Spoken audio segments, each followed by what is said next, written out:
ज्या महामानवामुळे आपण माणूस म्हणून जगतोय, ज्या महामानवामुळे मी आज तुमच्या समोर आमदार म्हणून उभा आहे, कारण तेव्हा परिस्थिती अशी होती की काही मोजक्या लोकांना मतदानाचा अधिकार द्या असं काही लोक म्हणत होती, परंतु तो महामानव असं बोलला की नाही, या देशातल्या झोपड्यात राहणाऱ्या माणसाला सुद्धा एकाच मताचा अधिकार असेल आणि या देशामध्ये जो भांडवलदार असेल, श्रीमंत असेल, त्याला सुद्धा एकाच मताचा अधिकार असेल.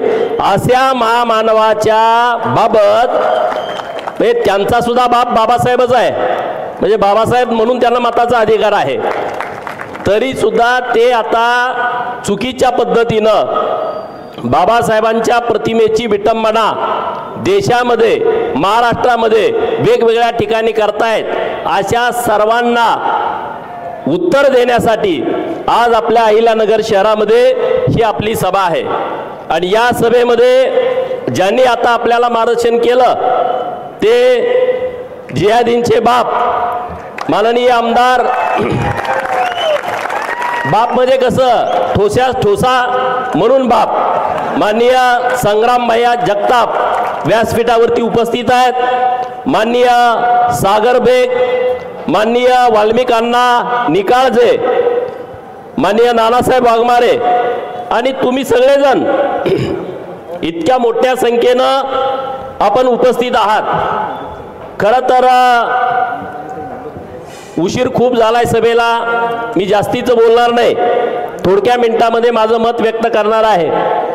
परंतु मित्रांनो, विषय नीट समजून घ्या की डॉक्टर बाबासाहेब आंबेडकर साहेब इतके बुद्धिवान होते, इतके हुशार होते, भारताची फाळणी होण्या अगोदर त्यांनी थॉट्स ऑन पाकिस्तान नावाचं पुस्तक लिहिलं. वाल्मिक अण्णांनी जे सांगितलं त्याच्यावरती त्यांनी भाष्य केलं की दारुल इस्लाम आणि दारुल हर्ब, म्हणजे दारुल इस्लाम म्हणजे इस्लाम का घर आहे, दारुल हर्ब म्हणजे युद्धाची भूमी आहे, म्हणजे जे जे मुसलमान राष्ट्र आहेत ते त्यांना इस्लामाचं घर वाटतं आणि जे जे गैर मुसलमान राष्ट्र आहेत ते त्यांना युद्धाचं घर वाटतं. म्हणजे भारत हे मुसलमानांच्यासाठी युद्धाचं घर आहे असं ते मानतात, असं मी म्हणत नाही. महामानव डॉक्टर बाबासाहेब आंबेडकर साहेबांनी 15 ऑगस्ट 1947 ला फाळणी होण्यापूर्वी जे पुस्तक लिहिलंय त्या पुस्तकात लिहून ठेवलंय. त्यांना राष्ट्र हे प्रथम नाही आहे, त्यांना मुस्लिम हे प्रथम आहे, त्यांना इस्लाम हे प्रथम आहे. म्हणजे जगातले जे मुसलमान जी भूमिका घेतात ती त्यांना भारतापेक्षा त्याला प्राथमिकता देतात. म्हणजे राष्ट्रीयत्व त्यांच्यामध्ये नाही आहे, राष्ट्राविषयीची भूमिका त्यांच्या मनामध्ये नाही आहे. आणि म्हणून मित्रांनो, हा विषय नीट समजून घ्या. समजा मी बोललो म्हणजे भारतीय जनता पार्टीच्या लोकांना हिंदू मुसलमान करायची सवय आहे, अरे पण संग्राम भैया जगताप पण बोलतायत ना, मग जरा सिरियस घ्या ना, तुम्ही सिरियस घेण्याची आवश्यकता आहे ना. बरं ठीक आहे, संग्राम भैया बोलतायत, महामानव डॉक्टर बाबासाहेब आंबेडकर साहेबांनी हे अगोदर लिहून टाकलं की बाबांनो, या लोकांना देशाचं काही पडलेलं नाही. आणि जेव्हा फाळणी होत होती तेव्हा बाबासाहेब म्हणत होते ह्यांना रेल्वेच्या गाडीमध्ये भरून सगळे तिकडं पाठवा आणि तिकडचे सगळे हिंदू इकडं आणा. जर बाबासाहेबांचं ऐकलं असतं तर आता आपल्याला मोर्चा काढायची वेळ आली नसती. म्हणजे बघा किती बुद्धिवान माणूस होता, किती त्याने हुशारीने हे सगळं लिहिलंय.